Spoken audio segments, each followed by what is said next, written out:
연구기사 30, 9월 30일에서 10월 6일주. 이스라엘 왕들에게서 배울 수 있는 중요한 교훈. 주제 성구. 너희는 의인과 악인의 차이, 하느님을 섬기는 자와 섬기지 않는 자의 차이를 다시 한번 보게 될 것이다. 말라기 3장 18절. 노래 36번. 내 마음을 지키리. 요점. 여호와께서 이스라엘 왕들을 무엇을 기준으로 평가하셨는지 살펴보면서 오늘날 그분이 자신의 숭배자들에게 무엇을 기대하시는지 알아보십시오. 정치, 즉 통치는 현실을 조화롭게 타협시키는 행위이다.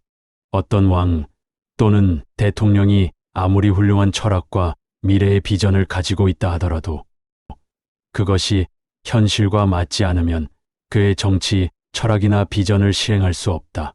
그러면 현실이란 무엇인가? 그 사회가 어떠한 구조로 되어 있고 그 사회의 구성원들의 수준이 어떠하냐에 달려 있는 것이다. 물론 왕들의 자질과 정치 철학은 어느 정도의 영향을 준다. 그러나 왕의 자질은 당연히 고려되어야 하지만 더 중요한 것은 백성들의 자질이며 그 백성들의 자질을 끌어올리는 정책을 개발하는 것이 또한 왕의 의무이기도 하다.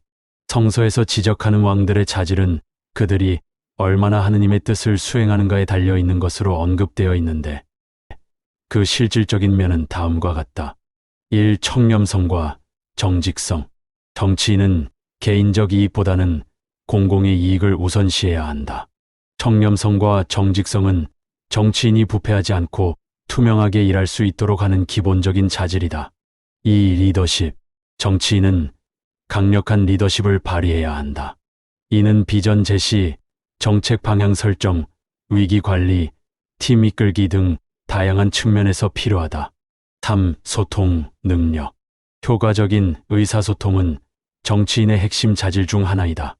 대중과의 소통, 언론과의 인터뷰, 정책 설명 등에서 명확하고 설득력 있게 소통할 수 있어야 한다. 정치인은 대중과의 신뢰 관계를 구축해야 하므로 다양한 배경을 가진 사람들의 상황과 문제를 이해하고 그들의 입장을 공감할 수 있어야 한다. 4. 정책 전문성. 정치인은 자신이 다루는 분야에 대한 깊은 이해와 전문성을 갖추어야 한다. 경제, 사회, 외교 등 다양한 분야에서 정책을 제시하고 실행하는 데 필요한 지식을 가져야 한다. 5. 협상과 타협 능력. 정치는 종종 이견과 갈등을 조정하는 과정이기 때문에 협상과 타협 능력은 필수적이다. 정치인은 다양한 이해관계자와의 협력을 통해 합의를 도출하고 문제를 해결해야 한다. 이러한 자질들은 정치인이 효과적이고 성공적으로 공직을 수행하는 데 필수적이다. 또한 이러한 자질들은 단순히 타고나는 것이 아니라 경험과 교육을 통해 발전시킬 수 있는 것들이다. 중요한 것은 정치인이 지속적으로 자신의 자질을 개발하고 백성을 위한 봉사의 자세를 유지하는 것이다. 성서에서는 이러한 모든 자질들을 구체적으로 나열하는 것이 아니라 하느님의 관점에서 사회를 파악하는 힘이 필요하다는 것을 강조한다는 점에서 우상 숭배를 특히 경계시킨다. 우상 숭배는 그 사회의 윤리와 도덕이 해이해지고 있으며 사회 질서가 문란해진다는 증거이기 때문이다. 이스라엘은 오직 하느님과의 계약을 지킬 때만 그들의 번영이 약속되었기 때문이다. 따라서 백성들 중에 많은 비율이 여호와를 참으로 숭배하게 될 때 이스라엘은 흥하며 또한 그렇게 되도록 왕이 이끄는 역할이 무엇보다 중요한 것이다. 이러한 점을 염두에 두고 우리는 파수대 연구기사 30을 살펴보게 될 것이다. 1. 2항. 질문. 성경은 일부 이스라엘 왕들에 대해 무엇을 알려줍니까? 성경에는 40명이 넘는 이스라엘 왕들의 이름이 나옵니다. 각주는 이러합니다. 이 기사에서 이스라엘 왕들이라는 표현은 2지파 유다 왕국이든 10지파 이스라엘 왕국이든 12지파 전체이든 여호와의 백성을 다스린 모든 왕들을 가리킵니다. 몇몇 왕에 대해서는 흥미로운 세부점들까지 솔직하게 기록되어 있습니다. 예를 들어 선한 왕들이 한 악한 일들도 알려줍니다. 선한 왕인 다윗에 대해 생각해 보십시오. 여호와께서는 그에 대해 이렇게 말씀하셨습니다. 내 종 다윗은 마음을 다해 나를 따라 걸어서 내 눈에 옳은 일만 행했다. 열왕기상 14장 8절. 하지만 다윗은 남편이 있는 여자와 성적 부도덕을 저질렀고 계략을 꾸며 그 여자의 남편을 전쟁터에서 죽게 만들었습니다. 한편 불충실했던 많은 왕도 선한 일을 했습니다. 르호보암에 대해 생각해 보십시오. 그는 여호와 보시기에 악한 일을 행했습니다. 역대기야 12장 14절. 하지만 르호보암은 10지파가 이스라엘 왕국에서 분리되도록 내버려두라는 하느님의 명령에 순종했습니다. 또한 도시들의 방비를 강화하여 백성에게 유익을 주었습니다. 왕들은 모두 인간이기 때문에 모든 것을 정확히 알지 못한다. 따라서 그들은 무엇보다 선 그리고 의의 근원인 여호와로부터 배우려고 해야 한다는 점이다. 비록 일시적 감정에 휘둘려 악을 행하였으나 하느님으로부터 배우려고 한 다윗이나 다른 왕들도 하느님의 뜻에 순종한 면이 일부 있었다는 점을 알려준다. 그런데 이들이 악한 일을 행한 것은 그들이 정확한 인식이 없었기 때문에 무엇이 진정으로 유익이 되고 해악이 되는지를 판단하지 못했던 것이다. 사망. 질문. 어떤 중요한 질문이 생기며 이 기사에서는 무엇을 살펴볼 것입니까? 따라서 한 가지 중요한 질문이 생깁니다. 이스라엘 왕들이 선한 일도 하고 악한 일도 했다면 여호와께서는 무엇을 기준으로 충실한 왕인지 아닌지를 판단하셨습니까? 이 질문에 대한 답을 살펴보면 여호와께서 우리에게 무엇을 기대하시는지 알게 될 것입니다. 여호와께서 이스라엘 왕들을 평가할 때 염두에 두셨을 세 가지 요소를 살펴보겠습니다. 그분은 그들의 마음 상태가 어떠했는지, 그들이 회개했는지, 그들이 참 숭배에 고착했는지를 고려하셨습니다.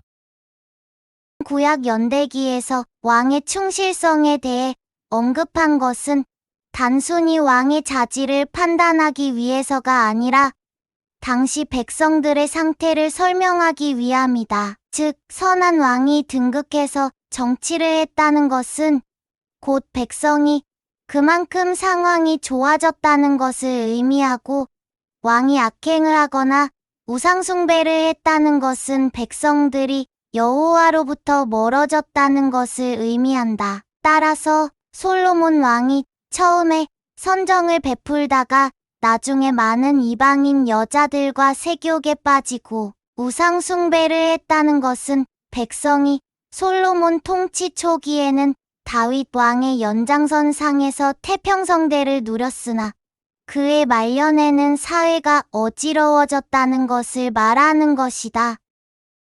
그들은 여호와를 온전한 마음으로 섬겼습니다.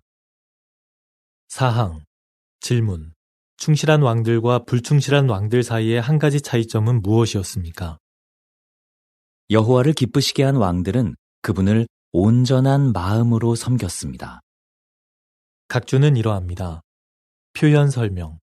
성경에서 마음이라는 단어는 흔히 사람의 내면 전체를 가리킵니다.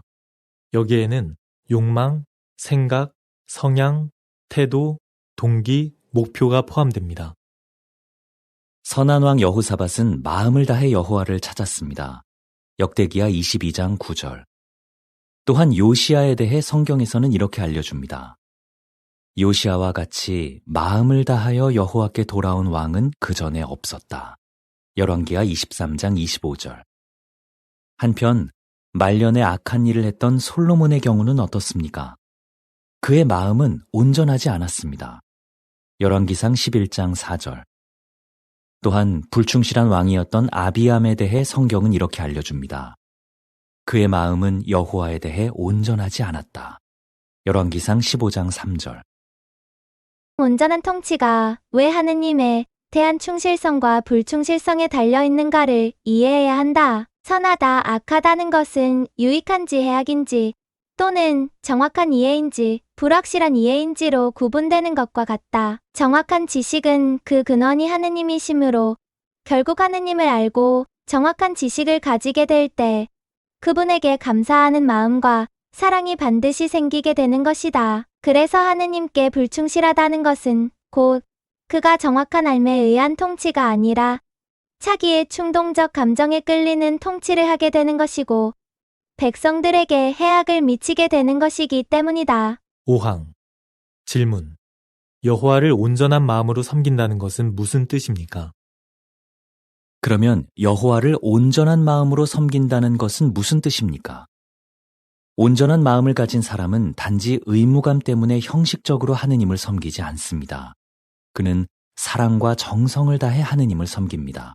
그리고 그 사랑과 정성을 평생 유지합니다. 사항에서 지적했듯이 하느님의 본성에 대해서 알고 그분의 관점으로 사물을 파악한다는 것은 곧 그분에 대한 감사와 사랑을 가지고 있다는 증거이며 그러한 사랑은 어떤 것도 끊을 수 없기 때문에 살아의식이 존재하는 한 그 사랑도 유지되는 것입니다. 6항 질문. 온전한 마음을 어떻게 유지할 수 있습니까? 우리는 어떻게 충실한 왕들을 본받아 온전한 마음을 유지할 수 있습니까? 해로운 영향을 주는 것들을 피해야 합니다. 예를 들어 불건전한 오락은 우리의 마음이 나뉘게 할 수 있습니다. 나쁜 교제와 물질주의적인 생각도 우리의 마음에 해로운 영향을 줄 수 있습니다. 무엇 때문에든 여호와에 대한 사랑이 약해지고 있다는 것을 알게 된다면 그 문제를 신속하게 바로잡으십시오. 잠언 4장 23절, 마태복음 5장 29, 30절의 기록은 이러합니다. 잠언 4장 23절. 내가 지키는 모든 것보다 내 마음을 잘 지켜라. 거기에서 생명의 샘이 흘러나오기 때문이다. 마태복음 5장 29, 30절. 당신의 오른쪽 눈이 당신을 걸려 넘어지게 한다면 그 눈을 뽑아 던져버리십시오. 온몸이 개엔나에 던져지는 것보다 지체 중 하나를 잃는 것이 더 낫습니다. 또 당신의 오른손이 당신을 걸려 넘어지게 한다면 그 손을 잘라 던져버리십시오. 온몸이 개엔나에 떨어지는 것보다 지체 중 하나를 잃는 것이 더 낫습니다. 우리가 올바른 것들에 대한 분명한 인식이 있다면, 즉 하느님의 관점에서 사물을 파악하는 직관력이 있다면 인간이나 인간 조직이 정한 세부적인 지침에 휘둘릴 필요가 없다. 파수대에서 오락의 예를 들었는데 그것은 상황을 거꾸로 생각하는 것이다. 그러한 구체적인 것들을 피하라고 강권하는 것은 율법을 필요로 하는 어린아이를 지도하려는 초등교사의 역할이다. 성숙한 사람이 되도록 하기 위해서는 무엇보다 하느님의 직관력을 가질 수 있도록 인도해 주어야 한다. 그렇게 함으로써 구체적이고 세부적인 점에서는 스스로 결정하도록 해야 한다. 7항 질문. 우리에게 해로운 영향을 주는 것들을 피하는 것이 중요한 이유는 무엇입니까? 우리는 결코 마음이 나뉘게 내버려 두어서는 안 됩니다. 우리는 자신을 속이지 않도록 조심해야 합니다. 영적인 활동을 열심히 하기만 하면 해로운 것들을 피하지 않아도 문제될 것이 없다고 생각하는 일이 있어서는 안 됩니다. 한 가지 예를 들어보겠습니다. 바람이 쌩쌩 부는 몹시 추운 날에 밖에 나갔다가 집에 돌아왔다고 생각해 보십시오. 아마 당신은 보일러를 틀 것입니다. 하지만 문을 열어둔 채로 보일러를 튼다면 집안이 따뜻해지겠습니까? 찬바람이 금세 집안을 가득 채울 것입니다. 교훈점은 무엇입니까? 여호와와 따뜻한 벗관계를 누리려면 단지 영적 양식을 섭취하는 것만으로 충분하지 않습니다. 우리에게 해로운 영향을 주는 것들이 들어오지 않도록 비유적으로 문을 닫아야 합니다. 그렇게 해야 이 세상의 차가운 공기, 즉 불경건한 태도가 우리 안에 들어와 우리의 마음이 나뉘는 일을 피할 수 있을 것입니다. 파수대의 비유를 잠깐 고려해보자. 바람이 쌩쌩 부는 몹시 추운 날에 밖에 나갔다가 집에 돌아왔다고 생각해보자. 아마 당신은 보일러를 틀 것이다. 하지만 문을 열어둔 채로 보일러를 튼다면 집 안이 따뜻해지겠는가? 찬바람이 금세 집 안을 가득 채울 것이다. 이 예의 요점은 영적 보호를 받기 위해서 외부와 차단해야 한다는 점을 말하고 있는데, 그렇다면 그들은 계속 방 안에만 있어야 하는가? 그렇지 않을 것이다. 분명히 그들은 다시 밖으로 나가 추운 날씨에 활동을 해야 한다. 그러면 이 경우의 영적인 보호의 대책은 무엇인가? 아마도 답변은 그건 당신이 알아서 할 일이지. 우리는 아무런 관계가 없다. 마지막 때가 코앞에 다가왔으니 열심히 홍보활동에 참여해야 한다는 말밖에 더 하겠는가? 그들은 죄를 회개했습니다. 8, 9항 질문. 다윗 왕과 히스기야 왕은 책망을 받았을 때 어떤 태도를 나타냈습니까? 앞서 언급한 것처럼 다윗 왕은 심각한 죄를 지었습니다. 하지만 예언자 나단이 다윗의 죄를 지적하자 그는 겸손히 회개했습니다. 다윗이 기록한 시편 51편의 표현들을 보면 그가 얼마나 진심으로 회개했는지 알 수 있습니다. 다윗은 나단을 속이거나 처벌을 피하려고 단지 겉으로만 슬픈 척 행동한 것이 아니었습니다. 히스기야 왕도 여호와께 죄를 지은 적이 있습니다. 성경은 이렇게 알려줍니다. 히스기야는 마음이 거만해졌다. 그리하여 그와 유다와 예루살렘이 분노를 사게 되었다. 역대기야 32장 25절. 히스기야는 왜 거만해졌습니까? 그는 자신이 쌓은 많은 부나 아시리아를 상대로 거둔 승리나 기적으로 병이 나은 것 때문에 우월감을 느꼈을지 모릅니다. 그가 바빌론에서 온 사람들에게 자신의 부를 과시한 것도 교만 때문이었을 수 있습니다. 그래서 그는 예언자 이사야에게 책망을 받았습니다. 하지만 다윗처럼 히스기야도 겸손히 회개했습니다. 여호와께서 내리신 최종 평가를 보면 그분이 히스기야를 옳은 일을 계속 행한 충실한 왕으로 여기셨다는 것을 알 수 있습니다. 열왕기하 18장 3절. 8구왕 관련 표지사파. 첫 번째 사파에서는 다윗 왕이 나단이 하는 말을 들으며 뉘우치는 표정으로 하늘을 올려다봅니다. 두 번째 사파에서는 히스기야 왕이 이사야가 하는 말을 들으며 슬픈 표정으로 이마에 손을 대고 있습니다. 사파 설명. 다윗 왕과 히스기야 왕은 죄 때문에 충고를 받자 겸손히 회개했습니다. 다윗 왕의 경우는 단지 개인의 범죄적 차원에서 논의되어야 하는 것이라기보다 통치자의 권력을 사적 탐욕에 이용하는 것에 대한 차원에서 다루어져야 할 것이다. 오늘날의 많은 정치인들이나 공직을 수행하는 사람들에게는 각각의 직무에 대한 책임과 권력이 동시에 주어진다. 그런데 그들에게 주어진 권력을 백성들을 위해 순수한 봉사의 차원에서 사용하지 않고 불투명하게 개인의 탐욕을 위해서 이용되고 있다는 점이다. 그러므로 나단이 양의 비유로서 다윗의 죄를 고백시킨 것에서 가난한 자가 가진 한 마리 양은 아무런 권력이 없는 서민의 자유와 권리를 가리키는 것이다. 이러한 다윗의 사례는 오늘날 통치자나 행정가들에게 도덕적 해이가 무엇인지를 가리키는 것이다. 히스기야의 경우는 자신의 부와 승리와 기적이 자신의 능력이라고 생각하여 정당하다고 느낀 것이다. 그러나 그러한 것들이 하나님으로부터 온 것이라는 바른 인식에 도달하자 거의 수동적 감정인 교만은 사라지게 된 것이다. 이처럼 모든 것은 믿음이라고 하는 바른 인식에서 바른 숭배와 선이 이루어지는 것이다. 이것은 정치를 하는 사람은 먼저 정치 철학이 확고해야 함을 말하는 것이다. 시팡. 질문. 아마샤 왕은 충고를 받자 어떤 태도를 나타냈습니까? 다윗과 히스기야와는 달리 유다의 아마샤 왕은 옳은 일을 행했지만 온전한 마음으로 행하지는 않았습니다. 역대기야 25장 2절. 그는 어떤 잘못을 저질렀습니까? 아마샤는 여호와의 도움으로 에돔 사람들을 물리친 뒤에 에돔의 신들을 숭배했습니다. 각주는 이러합니다. 이교 나라의 왕들은 정복한 나라의 신들을 숭배하는 관습이 있었던 것으로 보입니다. 여호와의 예언자가 그의 죄를 지적했지만 왕은 완고한 태도를 보이며 그의 말을 듣지 않았습니다. 각주에서 다른 나라를 정복한 왕이 그 나라의 신을 숭배한 이유는 정치적인 행위이다. 그렇게 함으로써 정복자의 정치 행위를 피정복 국가의 백성들이 수용하기 때문이다.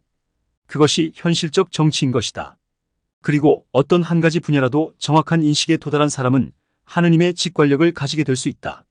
그것은 또한 반드시 하느님에 대한 감사와 사랑을 수반한다. 따라서 그는 정성으로서 하나님을 숭배하는 것이지 숭배하는 척 하지 않을 것이다. 따라서 아마샤가 에돔 사람을 물리친 것을 여호와의 도움으로 보지 않았다는 증거이다. 그는 자기의 힘을 과신한 것이기 때문에 예언자의 조언을 무시하고 자신의 감정에 휘둘리는 대로 행동한 것이다. 11항. 질문. 용서를 받으려면 어떻게 해야 합니까? 이러한 예들을 통해 무엇을 배울 수 있습니까?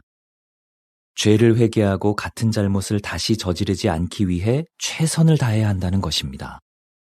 그런데 회중 장로들이 어떤 문제에 대해 어쩌면 우리가 보기에 사소해 보이는 문제에 대해 조언을 해준다면 어떻게 해야 합니까? 여호와와 장로들이 우리를 싫어하는 것이라고 생각하지 마십시오. 선한 이스라엘 왕들도 조언과 책망을 받았습니다. 충고를 받게 된다면 1. 겸손히 충고를 받아들이고 2. 필요한 변화를 하고 3. 계속 여호와를 마음을 다해 섬겨야 합니다. 우리가 죄를 회개하면 여호와께서 용서해 주실 것입니다. 고린도 후서 7장 9절, 11절의 기록은 이러합니다. 9절. 지금은 기뻐합니다. 여러분이 슬퍼했기 때문이 아니라 슬퍼하여 회개했기 때문입니다.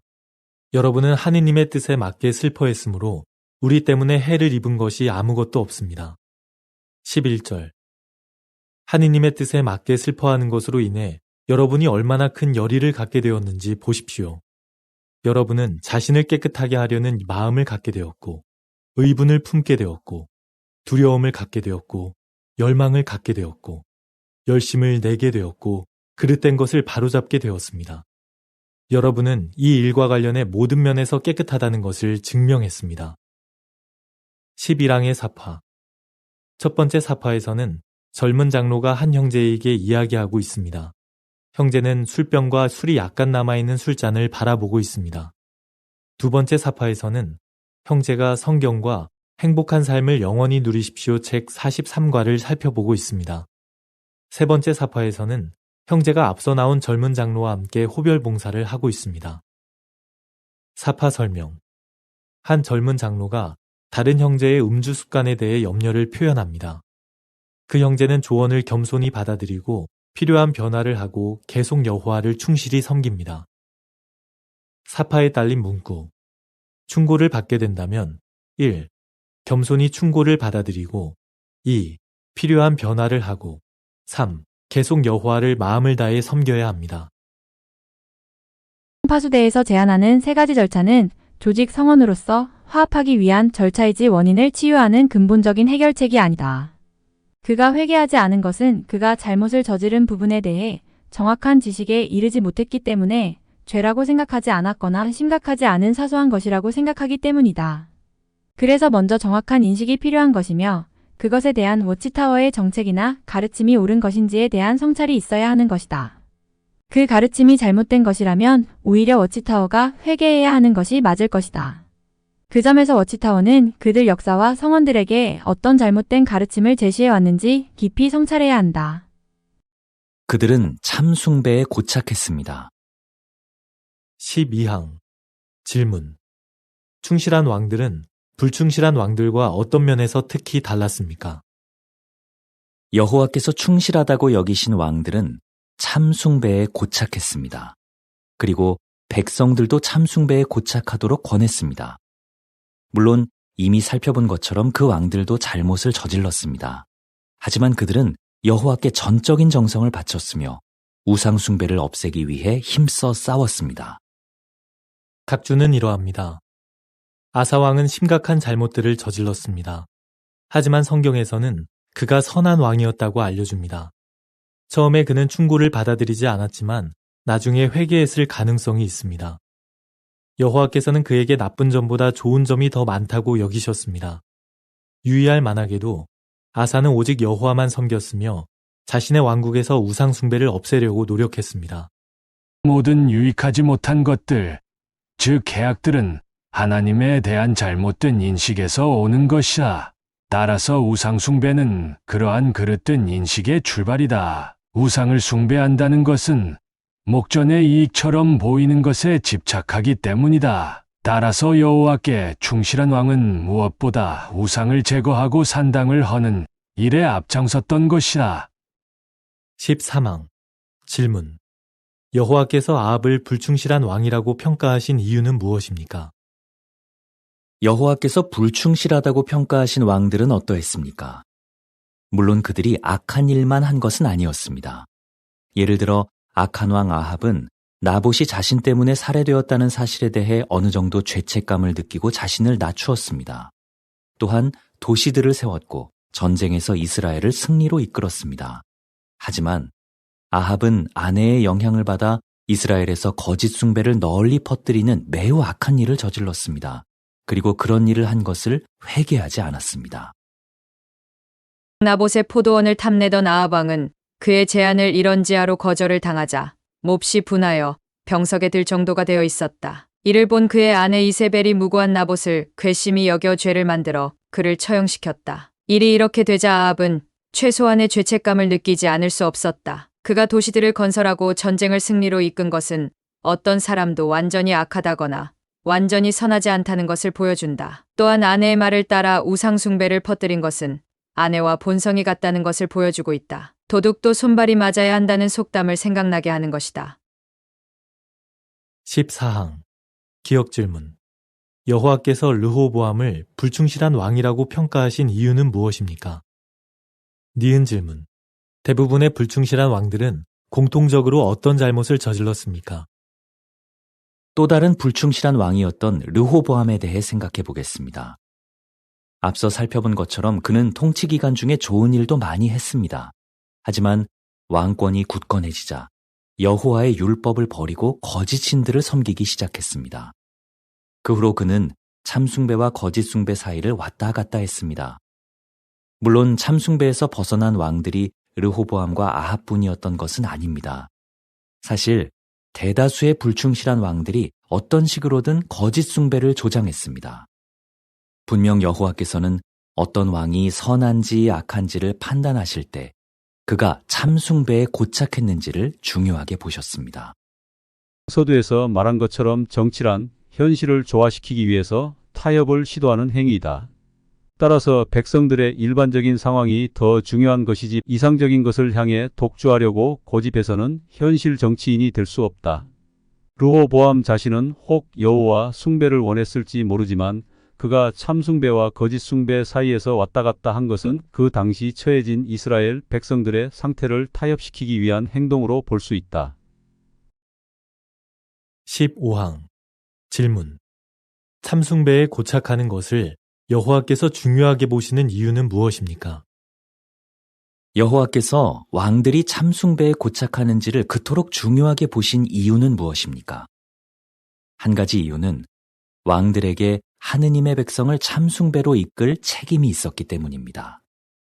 또한 거짓 숭배는 백성이 다른 심각한 죄를 저지르게 만들고 불공정을 조장했기 때문입니다.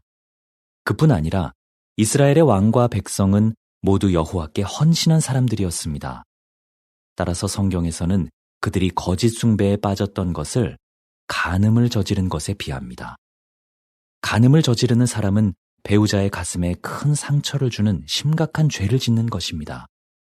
그와 마찬가지로 여호와의 헌신한 종이 거짓 숭배에 참여하면 여호와의 마음에 큰 상처를 주는 심각한 죄를 짓는 것입니다. 각주는 이러합니다. 유의할 만하게도 모세율법의 처음 두 계명에서는 여호와 외에 다른 누군가나 무언가를 숭배하는 것을 금지했습니다. 정치란 현실을 조화시키는 것이기는 하지만 훌륭한 정치인이라면 그의 정치 철학은 하느님에게서 온 것이어야 한다. 즉 백성들을 궁극적으로 이상향의 사회로 인도할 책임을 느끼고 있어야 하며 그러한 사회는 반드시 하나님에 대한 진정한 숭배로부터 시작되는 것이다. 그냥 선거 때 지지를 위하여 대중들에게 보이기 위한 기도를 하는 척하는 것이 아니다. 16항 질문. 여호와께서 보시기에 의인과 악인 사이의 중요한 차이점은 무엇입니까? 우리는 어떤 교훈을 배울 수 있습니까? 물론 우리는 거짓 숭배를 피하겠다고 굳게 결심해야 합니다. 하지만 그에 더해 참 숭배에 고착하고 계속 열심히 하느님을 섬겨야 합니다. 예언자 말라기는 여호와께서 보시기에 선한 사람과 악한 사람의 차이가 무엇인지 다음과 같이 분명히 기록했습니다. 너희는 의인과 악인의 차이, 하느님을 섬기는 자와 섬기지 않는 자의 차이를 다시 한번 보게 될 것이다. 말라기 3장 18절. 따라서 우리는 그 어떤 이유로도 하느님을 섬기기를 중단해서는 안 됩니다. 자신의 불완전성이나 잘못 때문에 실망하더라도 결코 포기해서는 안 됩니다. 여호와를 섬기기를 중단하는 것 자체가 심각한 죄입니다. 참숭배냐 거짓 숭배냐는 결심의 문제가 아니고 인식의 문제이다. 인식이 되어 있을 때 참숭배는 자연스럽게 이루어지는 것이지만 인식이 되지 않은 상태에서 참숭배랍시고 그것을 촉구하는 것은 권위를 내세우는 율법주의로 흐르는 것이다. 17항 질문. 누구와 결혼하는지가 여호와께 드리는 숭배에 어떤 영향을 줄 수 있습니까? 당신이 결혼할 생각이라면 배우자를 고를 때 하느님을 섬기는 것에 관해 말라기가 기록한 말을 기억해야 합니다. 어쩌면 좋은 특성을 가진 누군가에게 마음이 끌릴지 모릅니다. 하지만 그가 참 하느님을 섬기고 있지 않다면 여호와께서 보시기에 의로운 사람이라고 할 수 있겠습니까? 그 사람이 남편이나 아내로서 당신에게 영적으로 좋은 영향을 줄 것으로 기대할 수 있겠습니까? 솔로몬 왕을 생각해 보십시오. 거짓 신을 믿는 그의 아내들도 좋은 특성을 가지고 있었을 것입니다. 하지만 그들은 여호와를 섬기지 않았으며 솔로몬의 마음을 점차 기울어지게 하여 거짓 숭배에 빠지게 만들었습니다. 비록 우리가 좋은 짝을 만나 행복하게 살고 참된 선을 추구하기를 원하지만 현실은 그렇게 되지 않은 경우가 많다. 하지만 지난 일을 후회하는 것은 두 번을 슬프게 만드는 일이다. 모든 것은 하나님의 예정 섭리대로 이루어진다는 것을 받아들이는 가운데서 오히려 자유로움을 느끼게 되는 것이다.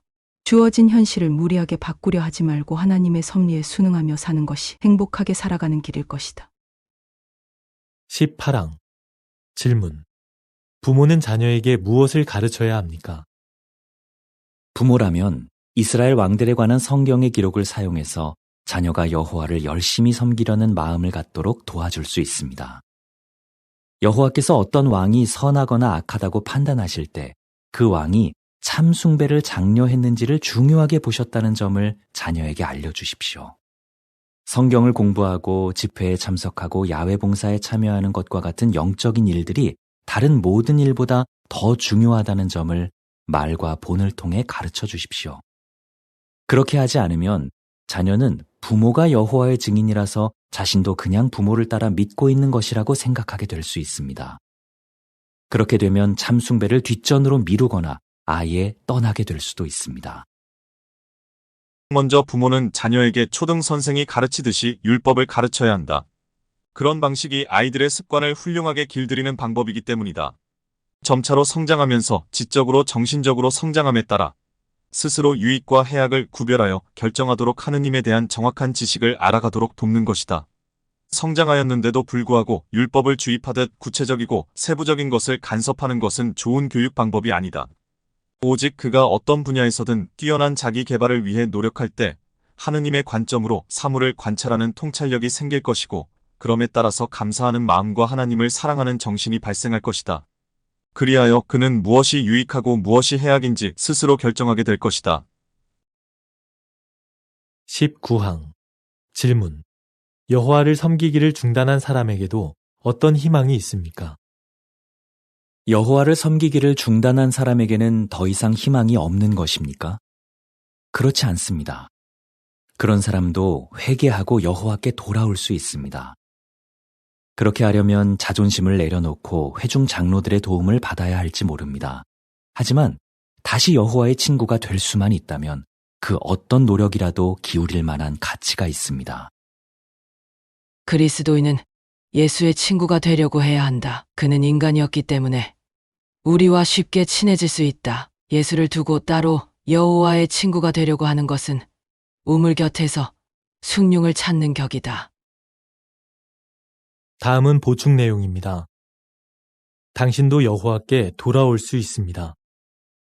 므낫세 왕에 대해 생각해 보십시오. 그는 여호와의 눈에 악한 일을 많이 했습니다.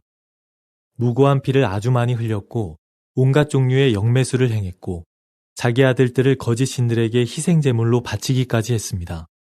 열왕기하 21장 6절, 16절. 그는 유다 백성을 부추겨 여호와께서 멸절하신 민족들보다 더 큰 악을 행하게 했습니다.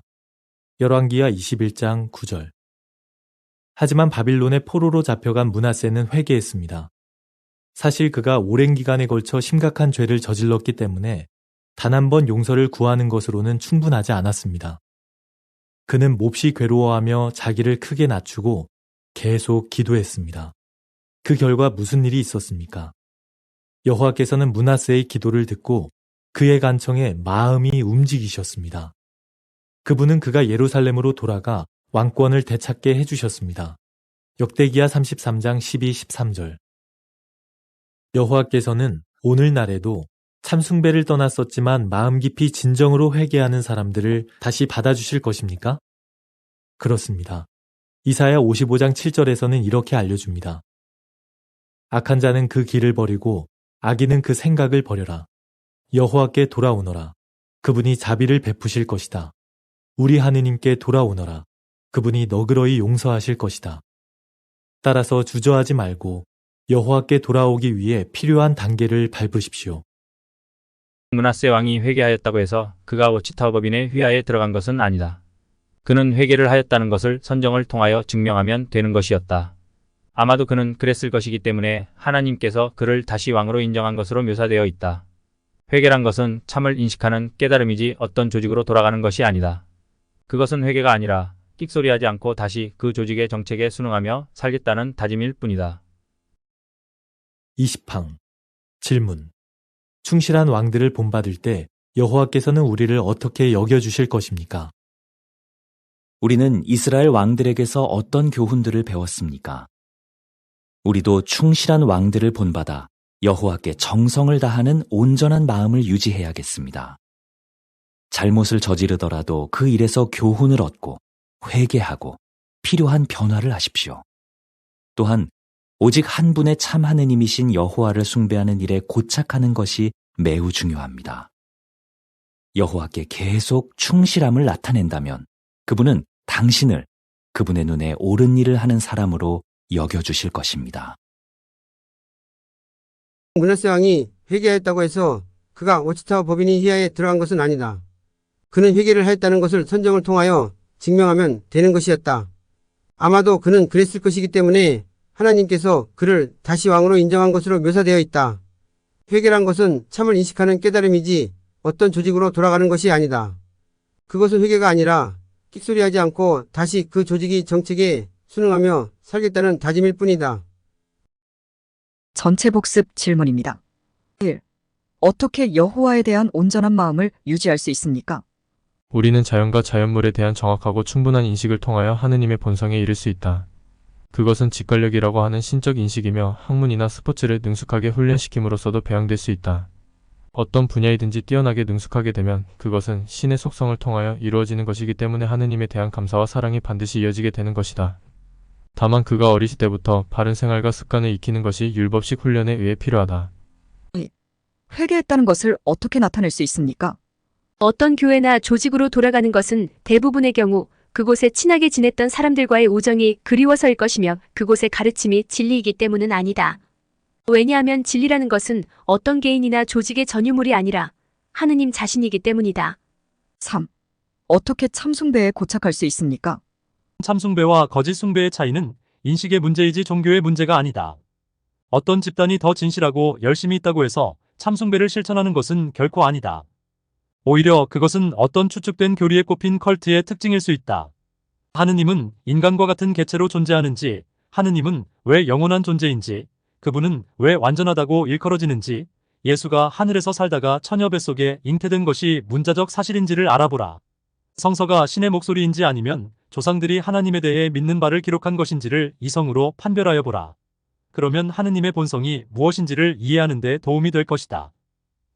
노래 45번 내 마음의 묵상 기사를 마칩니다.